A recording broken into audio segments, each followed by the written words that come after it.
எதுக்கு இந்த நாகமணியோட சக்தி இதுல இருந்து முழுமையா போயிடுச்சு? இடமாற்றத்தால இந்த மாதிரி நடக்கும்னு கேள்விப்பட்டிருக்கேன் கர்ணா.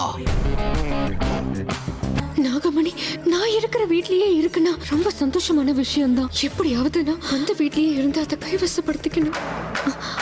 இந்த சாஸ்திரம் முடிஞ்ச உடனே மாங்கல்ய சாஸ்திரம் தானே புரோகிதரே?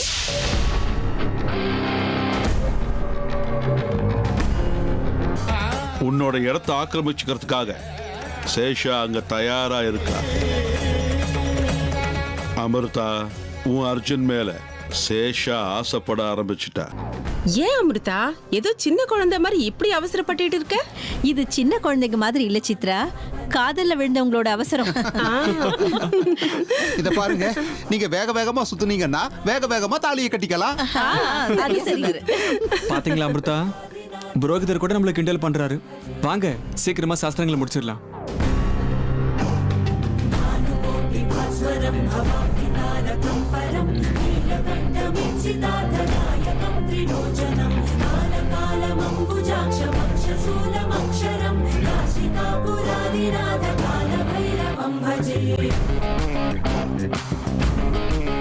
நிறுத்துங்க, நிறுத்துங்க, நிறுத்துங்க.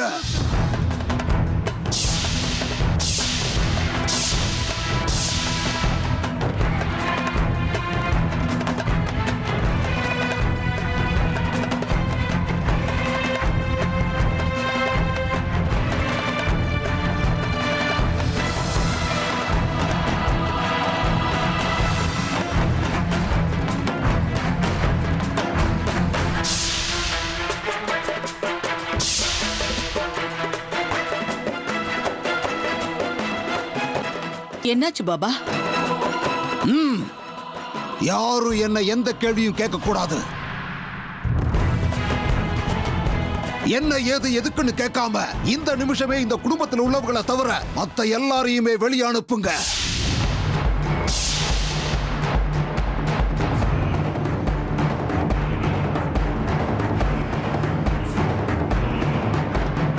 யாருமே இந்த வீட்டில் இருக்க கூடாது. பாபா, பூஜையோட கடைசி கட்டத்துக்கு வந்துச்சு. இந்த நேரத்துல போய் ஏன் பாபா? என்னாச்சு உங்களுக்கு? பூஜை முடிகிற வரைக்கும் என் வார்த்தையில உங்களுக்கு நம்பிக்கை இருக்குல்ல? இந்த குடும்ப உறுப்பினர்கள் தவிர மத்த எல்லாரையும் உடனே வெளியே அனுப்புங்க. சாஸ்திரிகளே, காரணம் இல்லாம பாபா இப்படி பேச மாட்டாரு. சூழ்நிலை உங்களுக்கு புரியும் நம்புறேன். இங்க பாருங்க, யாரும் தயவு செஞ்சு எங்களை தப்பா நினைக்காதீங்க. எனக்கு புரியுதுமா. தயவு செஞ்சு எல்லாரும் கிளம்புங்க, கிளம்புங்க.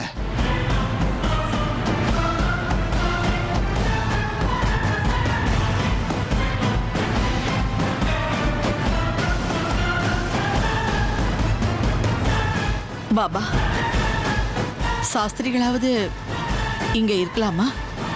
என்ன சாஸ்திரங்கள் எதுவும்? இதுக்கு மேல எல்லா சாஸ்திரங்களும் ஏன் முன்னாடி நடக்கட்டும். சாஸ்திரிகளே, நீங்களும் போங்க. உங்களுக்கு எல்லாம் புரியும்னு நம்புறேன். கண்டிப்பா பாபா. அம்மா, அப்ப நான் கிளம்புறேன். எல்லா சாஸ்திரங்களையும் பாபா பாத்துக்குவாரு. சூழ்நிலை சரியானதுக்கு அப்புறம் நான் இங்க வர்றேன். எல்லாம் நல்லபடியா நடக்கும். நான் வர்றேன்.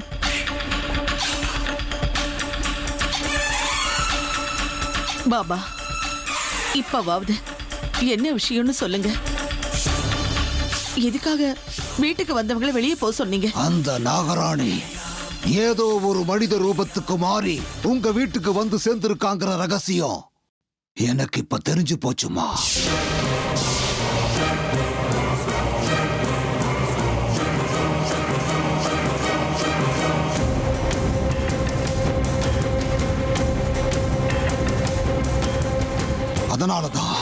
அதனாலதான் எல்லாரையும் முதல்ல வெளியே அனுப்புங்கன்னு சொன்னேன்.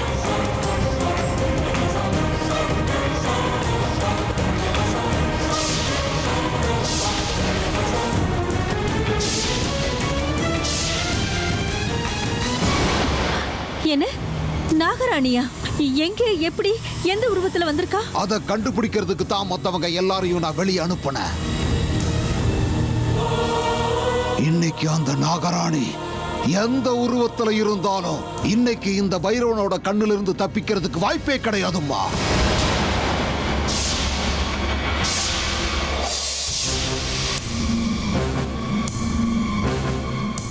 இருந்தா அவ எந்த உருவத்துல இருக்க போறா? இந்த அமிர்தா உருவத்துல தான் இருக்கணும்.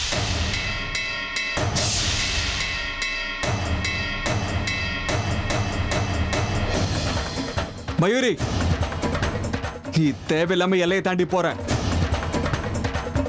வாய்ப்பு கிடைச்சா போதும் அமிர்தா மேல எப்ப படிய போடலான்னு காத்துக்கிட்டு இருக்கியா?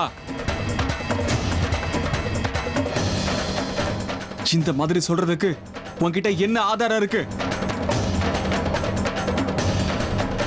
ஒண்ணு இல்ல ரெண்டு இல்ல, நீ ஒவ்வொரு தடவையும் இந்த மாதிரி தப்பா பண்ணிக்கிட்டே இருக்க.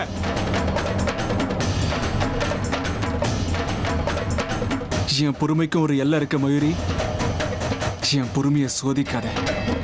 யாரு தப்பு பண்றாங்க யாரு தப்பு பண்ணலங்கிறது கூடிய சீக்கிரம் எல்லாருக்கும் தெரியும்.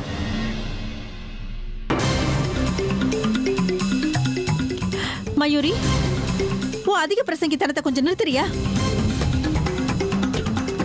அவ எதுவும் பேசாம மௌனமா நிக்கிறாங்கிறதுக்காக அவளோட மௌனத்தை நீ பலவீனோட முடிவு பண்ணிடாதே.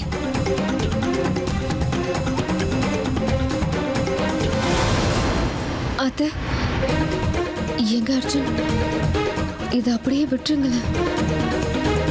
இந்த மாதிரி பேச்செல்லாம் எனக்கு ஒன்றும் புதுசு இல்லைல்ல. எனக்கு இதெல்லாம் பழகி போச்சு.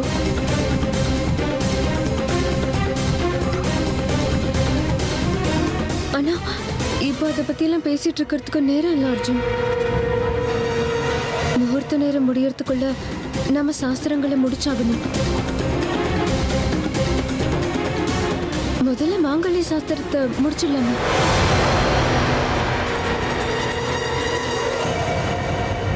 ஆமாமா, அமிர்தா சொன்ன மாதிரி முதல்ல சாஸ்திரத்தை எல்லாம் முடிச்சிடலாம். மத்ததையெல்லாம் அப்புறம் பார்த்துக்கலாம்.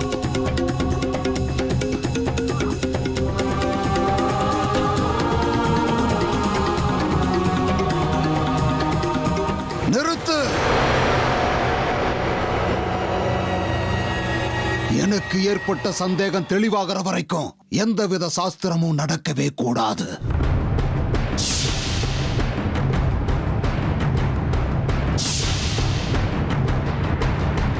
ஆனா முகூர்த்தம், ஒரு முகூர்த்தம் போனா இன்னொரு முகூர்த்தத்தை குறிச்சுக்கலாம். ஆனா தப்பா ஏதாவது நடந்துட்டா அதை நம்மால சரி பண்ணவே முடியாது.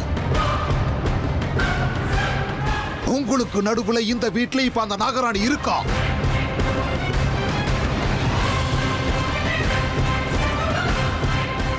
அவ யாருன்னு கண்டுபிடிக்கிற வரைக்கும் இதுக்கு மேல எந்த சாஸ்திரமும் நடக்க கூடாது.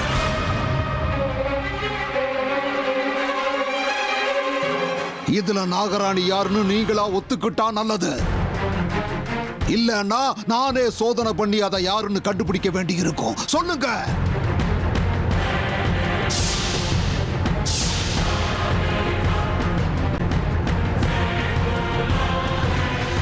போதும், நிறுத்து நிறுத்து.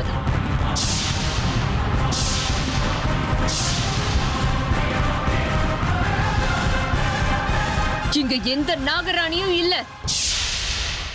உன் இஷ்டத்துக்கு நீ கற்பனை பண்ணிக்கிட்டு நடக்க போற நல்ல காரியத்தை கெடுக்காத. முதல்ல எங்கிறது வெளியே போ.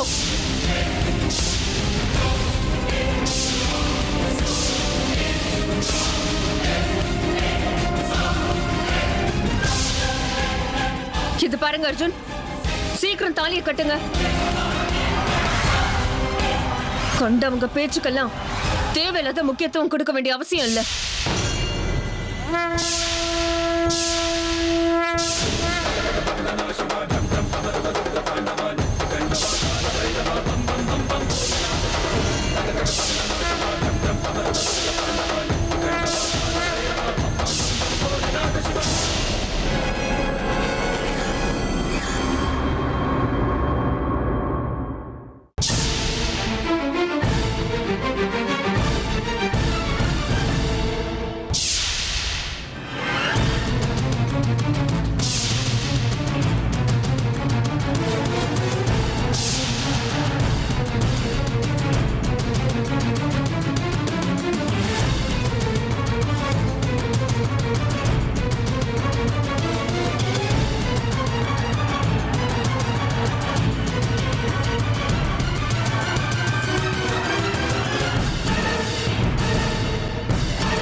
பாத்தியா மச்சான், திசை மாதிரி ஒரு பறவை இந்த பக்கமா வந்திருக்கு.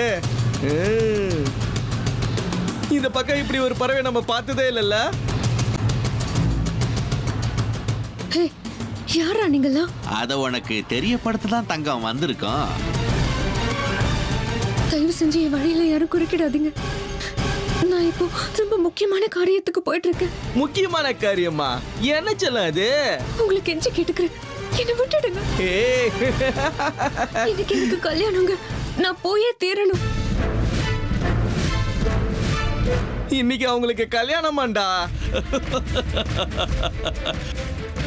கழுத்துல தாலி தொங்குது, இருந்து அவங்களுக்கு இன்னொரு கல்யாணமா?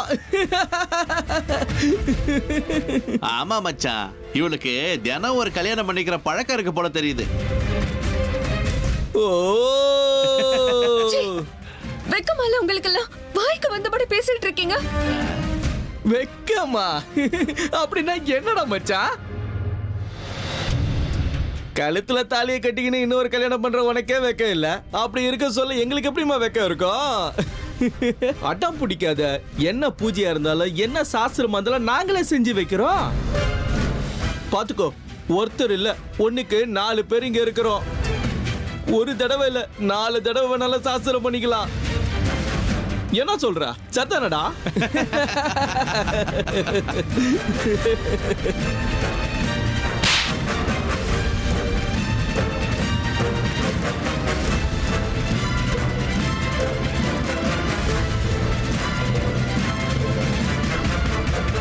ஒரு கிலோ வெண்ணெய் கட்டி எடுத்து கண்ணத்துல ஏற தடவி விட்ட மாதிரி இருக்கு. செலோ, உன் கை எவ்வளவு சாப்பிட்டா இருக்கு தெரியுமா? எங்க இன்னொரு தபா கண்ணத்துல ஏற?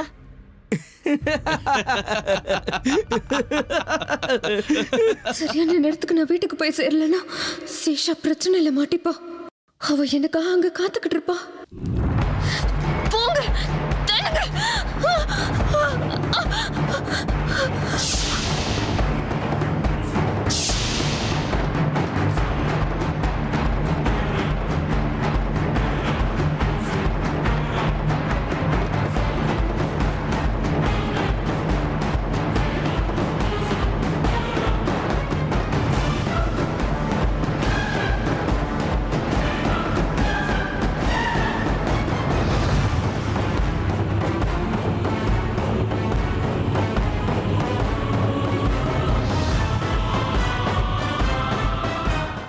என்ன இது?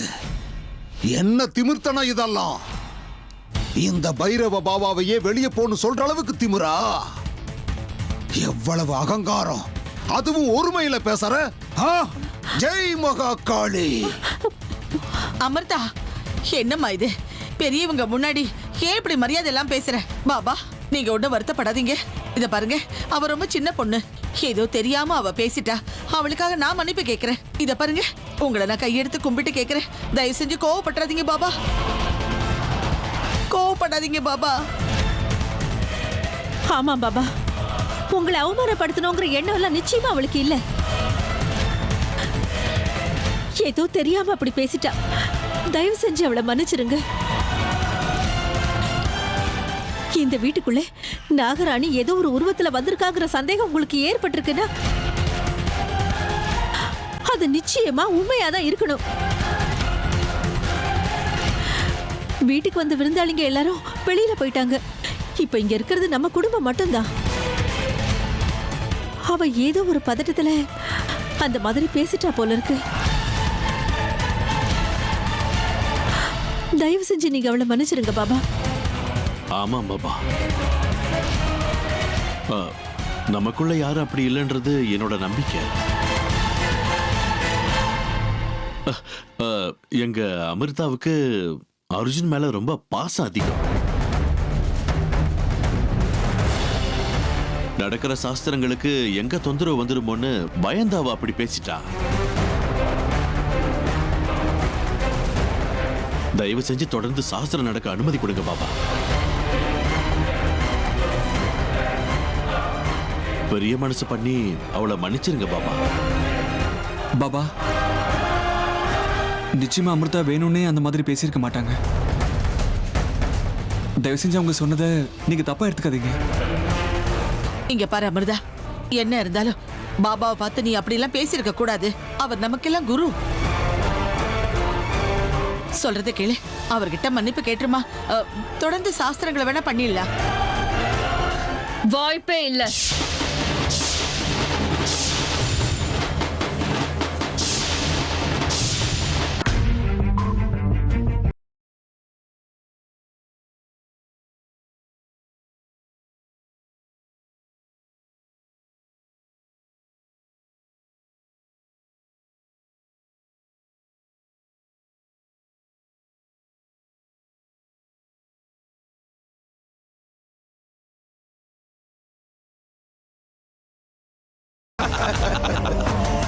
எங்க கிட்ட இருந்து தப்பிக்கிறது அவ்வளவு சுலபம் இல்ல செல்லம். நாங்கெல்லாம் ஒரு மாதிரி முதுகுல ஏறின வேத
ஆனா நீங்க செய்யறது எனக்கே சரியா படல.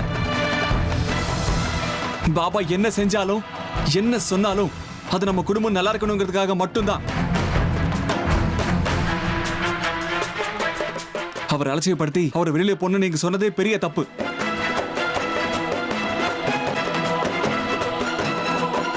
தப்பா பேசுறது மட்டும் இல்லாம இப்ப மன்னிப்பு கேட்க மாட்டேன்னு பிடிவாதம் வேற பிடிக்கிறீங்க. அமிர்தா பெரியவங்க முன்னாடி எனக்குமே இப்படி நடந்துக்கிட்டதே கிடையாது. எனக்கு திடீர்னு என்ன ஆச்சு உங்களுக்கு? அமிர்தா, என்னமா நீ யோசனை பண்ணிக்கிட்டு இருக்க? அர்ஜுன் சொன்னது உனக்கு புரிஞ்சது இல்ல? நாங்க எல்லாரும் உன் மேல வச்சிருக்கிற நம்பிக்கைய பொய்யாக்க மாட்டேன்னு நம்புறோம். மன்னிப்பு கேட்டு பெரியவளாகிறியா இல்ல பிடிவாதம் பிடிச்சு சின்னவளாகிறியா? நீயே முடிவு பண்ணு.